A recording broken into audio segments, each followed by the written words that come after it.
Why We Sleep by Matthew Walker.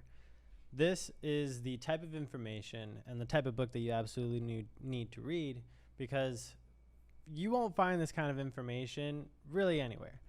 The reason why a lot of the solutions that you're going to start to find for yourself, for your life, you're not going to find anywhere else is because sleep is free.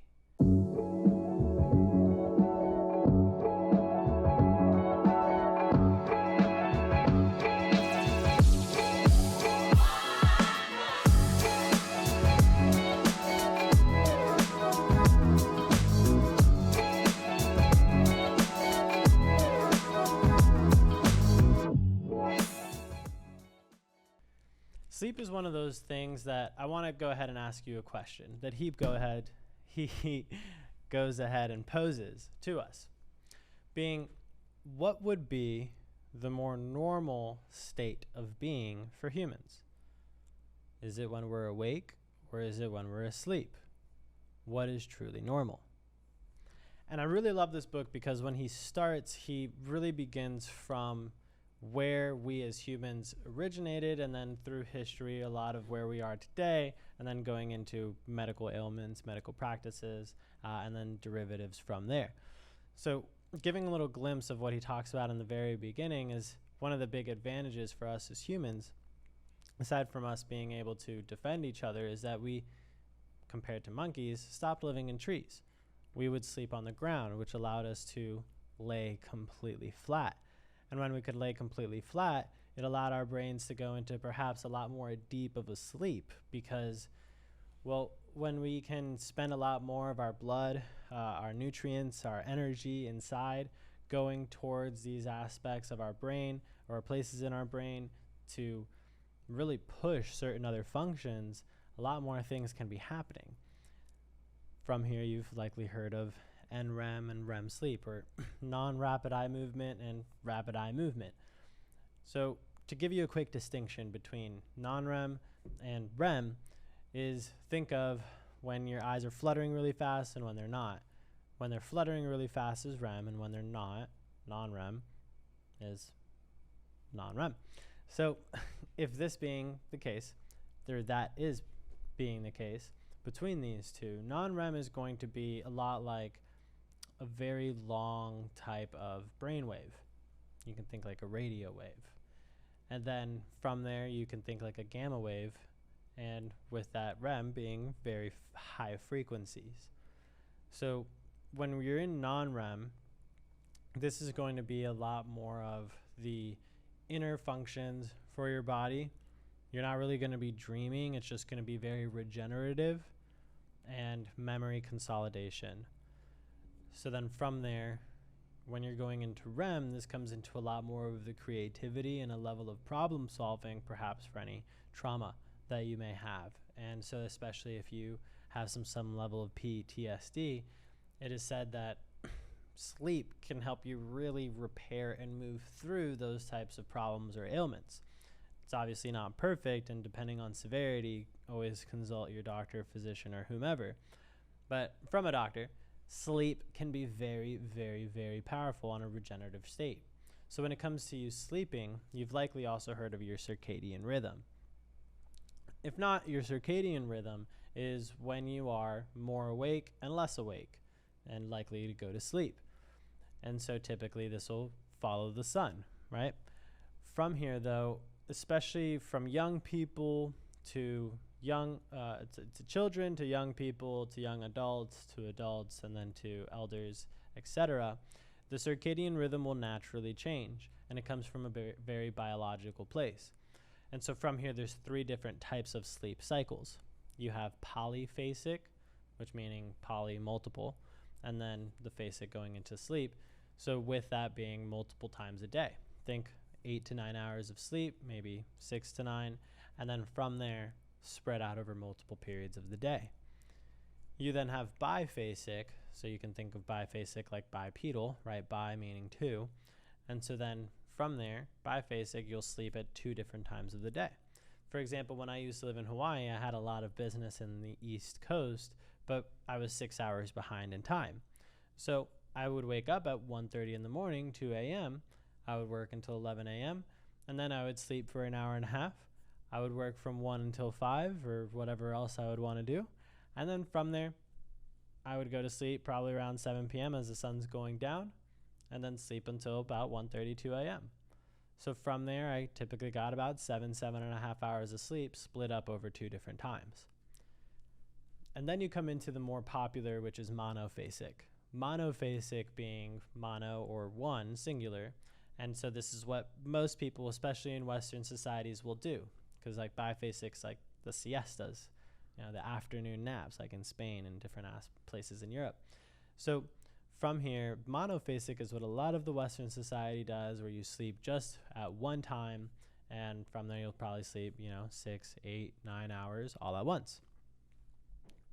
It doesn't really matter how you do it. The biggest thing is for whatever your body craves and most desires. There's something else you may have also heard, or maybe not, called your genius hours.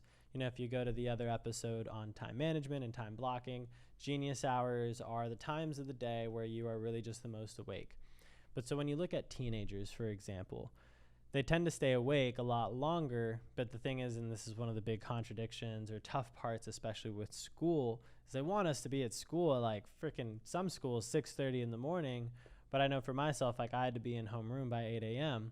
and I really loved that. Because I remember at times I would have to be in homeroom by 7 a.m., 7:30 a.m.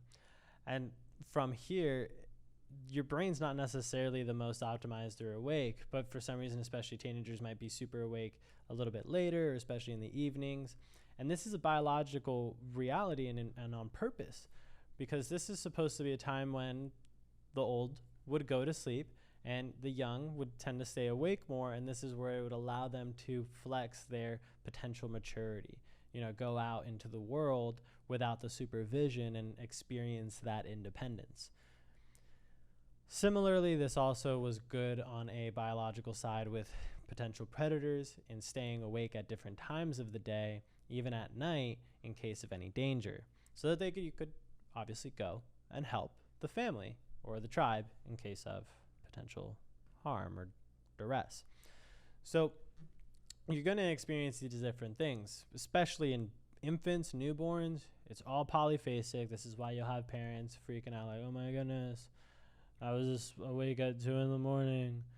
Well, yeah, because for the baby, it's polyphasic. It's still sleeping. Obviously, it's going to pass out at different periods of the day, right? Because it's going through its different regenerative periods. And so it's still very much awake in some aspects, but so it needs that. Sleep is critical. And the very common thing that he emphasizes in here is getting a bare minimum of 7. At least 7 hours of sleep every single night. Because when you start to dip into less, it's going to really start to impede with any cognitive functions or just really your general quality of life, and open up the opportunity for things like Alzheimer's or any other sort of dementia when it comes to mind problems, cognitive issues, or of course cardiac issues and obesity, health. It's going to just really tend to make all of those other genetic potentialities become realities, especially if you continue to sleep a lot less for longer of a period of time. Now, especially, again, it ultimately comes down to if you're getting the cumulative hours over the course of the day.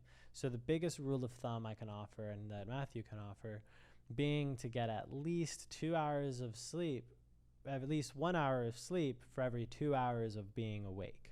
Say that one more time. 1 hour of sleep for every 2 hours of waking. And so that this way you are keeping this optimum rate, basically 8 hours of sleeping, 16 hours of waking, and however you want to split it up. Your body will tell you what it really wants ultimately. And so don't try to push it, because then similarly the big problem for older people is if they're not careful, they tend to sleep a lot less. And the common myth is that old people need to sleep less. That's not true. Old people need to sleep just as much as young people do. Everyone needs to sleep a lot, because it's, again, such a critical function. Because going back to the original question, what is our normal state of being as humans? Is it really normal to be awake, or is it normal to be asleep? What is our body actually trying to preserve, our waking or our sleeping? Especially from Matthew's opinions and perspectives, I would even argue that it would be sleeping. that is this place that we are trying to optimize for our bodies, to be able to have the deepest possible sleep, to have the highest qualities of waking.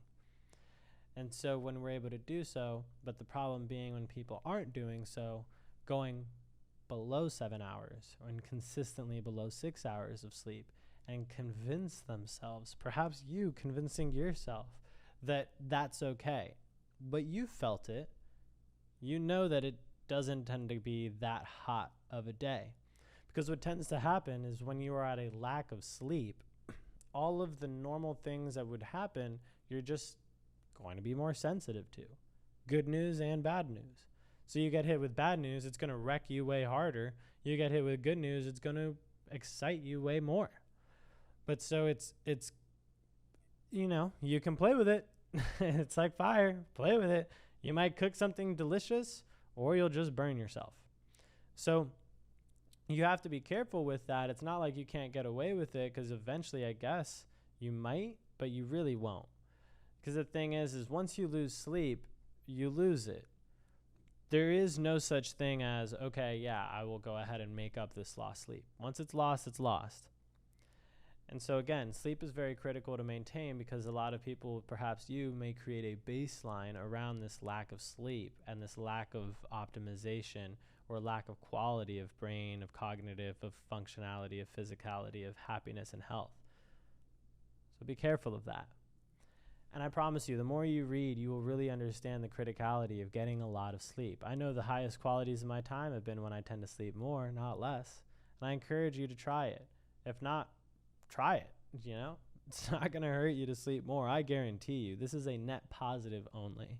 So go ahead. You can pick it up on Amazon, anywhere else. Why We Sleep by Matthew Walker. Phenomenal book. Absolutely critical. And it's all the information that you're never going to be sold, because it's free. You can just sleep more. It's free. Go do it. No one gets to make money off it. That's why it's such important information. So go get some sleep. And we will see you on the next episode. If this was helpful to you, definitely make sure to like, comment below your takeaways, subscribe for future content, hit the notification bell for future episodes, and of course share on all of your platforms. You can follow us on ours at The Gen Ed Show, and stay tuned for more. It was such a pleasure to have you, and we will see you on the next one. Always remember to be present, love deeply, and aim higher.